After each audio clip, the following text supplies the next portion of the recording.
बिस्मिल्लाहिर्रहमानिर्रहीम। अस्सलाम वालेकुम। आप देख रहे हैं Saeed Adil official YouTube channel और मैं हूं आपका होस्ट सईद आदिल। कोहाट रेस्क्यू 1122 के तर्जुमान यासर का कहना है कि इन्हें जुमेरात की शाम पेशावर हेडक्वार्टर से इत्तला मिली थी कि उन्होंने जुमा के रोज एक ऑपरेशन करके लाशों को निकालना है, जिसके लिए एम्बुलेंस समेत तमाम तैयारियां मुकम्मल कर ली थी। जुमा के रोज टीम दर्रा दमखेल से जमून के इलाके में अल सुबह ही पहुँच गई थी, जहाँ से 4 घंटे इंतहाई दुश्वार गुजार रास्ते पर पेशावर की तरफ असनखेल के पहाड़ी सिलसिले में पैदल सफर करके इस मकाम तक पहुंचे, जहां पर लाशें एक गड्ढे में फेंक की गई थी। वहां पर आबादी का दूर दूर तक कोई नामो निशान नहीं है। यासर का कहने कि लाशें निकालने में हमें 2 घंटे लगे थे, जिसके बाद इनकी जमून के इलाके में पहुंचाकर वहां से एम्बुलेंसों के जरिए से शांगला रवाना किया गया है। नूरुल्लाह यूसुफजई का कहना है कि इस दौरान 3-4 दिन पहले ही इस इलाके में चराहों ने गड़े के निशानात और कुछ ढांचे देखे गए, जिस पर वो लोग डर गए, मगर इंसानी हमदर्दी की बिना पर उन्होंने ये इतला मकामी लोगों को पहुँचा दी। वहाँ से ये इतला दर्रा दमखेल में काम करने वाले शांगला के मजदूरों तक पहुँची, जो मकतूलीन के अगवा के वाक़े से आगाही रखते थे। इनमें से 10 मजदूर और मकतूलों की कुछ लवाहिकीन पहले मौका पर गए, जहां पर इनको कुछ खस्ताहाल शनाख्ती कार्ड भी मिले थे। उन्होंने तसल्ली की कि इस मुकाम पर लाशें दफन है, जिसके बाद हुकूमत को सारे मामले से आगाह किया गया। मोहम्मद अली बाश का कहना था कि रेस्क्यू 1122 एहलकारों और मौका पर मौजूद हम सब लोगों ने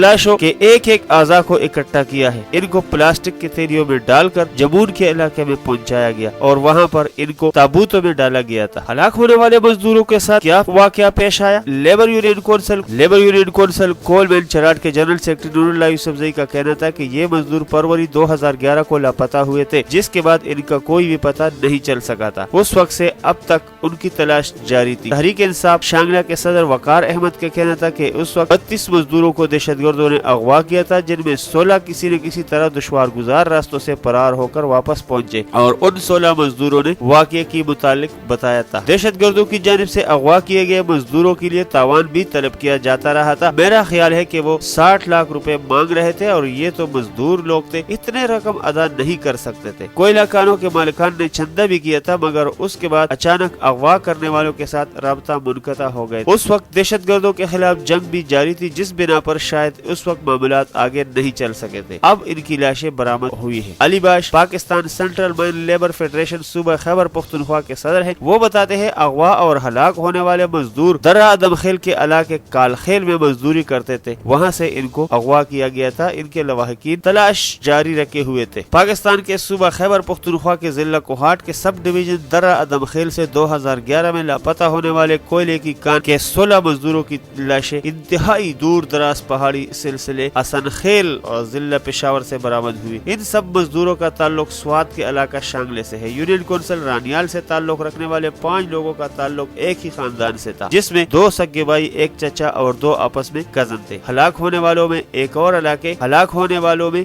इलाके के 2 भाई भी शामिल है, जिनमें एक भाई उस वक्त FSC के तालिब इल्म थे। पागोड़ी के इलाके से ताल्लुक रखने वाले एक हलाक मजदूर उमरदादा के चचा शमसुल्लाह ने अपने भतीजे की लाश की शिनाख्त के लिए दर्रा दमखेल में मौजूद थे। उन्होंने बताया कि मैं इनसे कहता हूँ कि हमें अल्लाह का शुक्र अदा करना चाहिए कि 10 साल बाद लाशें तो मिल गई है, अब कम अज कम हम इनका जनाजा तो कर लेंगे, इनको अच्छे तरीके से दफन करेंगे, जिससे इनके प्यारों को कुछ न कुछ सुकून तो मिल जाएगा। शमसुल्लाह का कहना था कि इन 16 खानदानों पर क्या बीत रही है, इसका अंदाजा इस बात से लगाए कि जब भी कोई उमरजादा के घर का दरवाजा खटखटाता तो उसकी माँ दौड़ कर जाती थी और कहती थी कि उमरजादा से मुताल्लिक कोई इतला होगी। उमरजादा की 3 बेटियां और 1 बेटा है और अब वो बड़े हो चुके हैं। बीवी और वालिदैन का हाल तो बयान ही नहीं हो सकता। ये 16 लाशें नहीं, 16 खानदानों से जुड़ी ऐसी अलमनाक कहानियां हैं जिनको सुनना और सुनाना मुमकिन नहीं। बेरहमाना अंदाज में गड़ा कूद कर एक दूसरे के ऊपर फेंकी गई थी। इनकी हड्डियां भी गल सड़ चुकी थी और लवाहिकीन इनकी शनाख्त इनके पास मौजूद कपड़ों से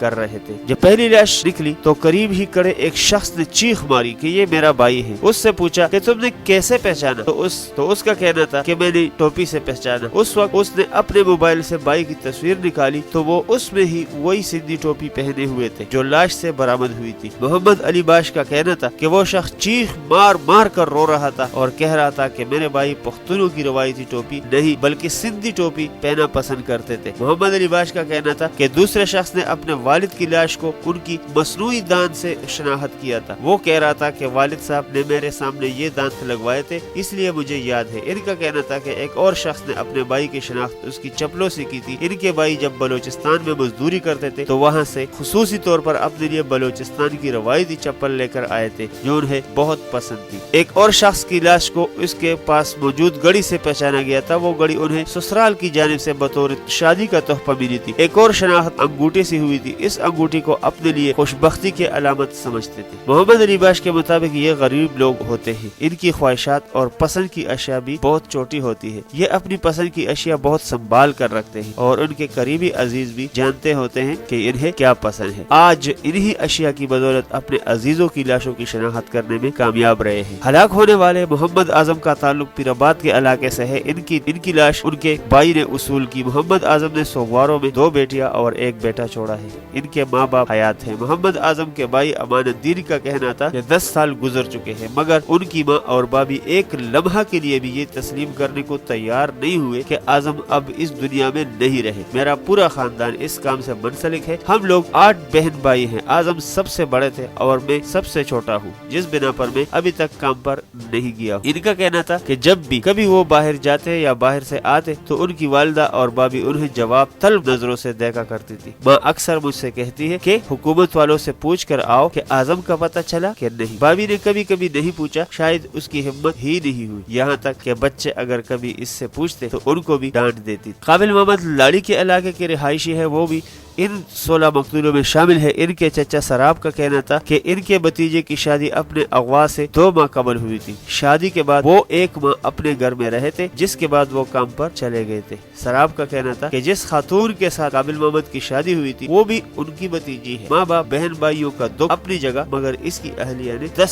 سال جس عذاب میں گزارے ہوں گے، اس پر جو کچھ بیتی ہوگی وہ کوئی اور نہیں سمجھ سکتا۔ ان کا کہنا تھا کہ اگر یہ قتل ہو ہی چکے تھے تو ان کے بارے میں 10 سال قبل ہی گھر والوں کو اطلاع ہو جاتی تو جو کچھ قابل محمد کی اہلیہ اور ان جیسی دوسری خواتین پر گزرا وہ کچھ تو ان کے ساتھ نہ ہو۔ یونین کونسل رانیان کے علاقے میں ایک ہی خاندان کے 5 لوگ ہلاک ہوئے ہیں، جن میں سردار حسین اور امام حسین بھائی، عمر رحمان اور ظاہر رحمان کزن، جبکہ امان خان ان سب کے چچا ہے۔ رانیال کے شہباز خان کا کہنا تھا کہ ویسے تو ہمارے علاقے میں کوئی خاندان، کوئی قوم ایسی نہیں ہوگی جس کا کوئی نہ کوئی فرد کوئلے کے مزدوری کے دوران ہلاک نہ ہوا ہو، مگر یہ تو پورا خاندان ہی اجڑ گیا ہے۔ سگے بھائیوں کے والد سردار رحمان اس خاندان کے سربراہ بھی ہیں۔ مزدوروں کے مختلف تنظیموں اور لواحقین نے درہ ادم خیل کے علاقے میں انڈس ہائی وے پر لاشوں کے تابوتوں کو روڈ پر رکھ کر احتجاج کیا تھا، جس دوران پولیس کے ساتھ ہاتھا پائی کے علاوہ دیگر واقعات بھی ہوئے تھے۔ احتجاج رات 9 بجے شروع ہوا اور تقریباً 2 بجے ڈیرہ اسماعیل خان کو پشاور سے ملانے والے بین الاضلاعی اور انتہائی مصروف ہائی وے بلاک رہی تھی، جس سے گاڑیوں کی لمبی لائنیں لگ چکی تھی۔ احتجاج مذاکرات کی کامیابی کے بعد ختم کیا گیا۔ مذاکرات میں شریک نور اللہ یوسفزئی کے مطابق مذاکرات میں وزیر اعلیٰ کے مشیر ضیاء اللہ بنگش شریک ہوئے تھے، جبکہ شانگلہ ہی سے منتخب ممبر صوبائی اسمبلی اور وزیر شوکت اللہ یوسفزئی کے علاوہ دیگر روڈ بلاک ہونے کی وجہ سے نہیں پہنچ سکے۔ نور اللہ یوسفزئی کے مطابق قاتلوں کی تلاش کے لیے GIT بنانے کا مطالبہ بھی تسلیم کیا گیا ہے، جس کے بعد احتجاج ختم ہو گیا۔ انشاءاللہ میں خود جا کے ان 16 خاندانوں سے مل کے ایک ویڈیو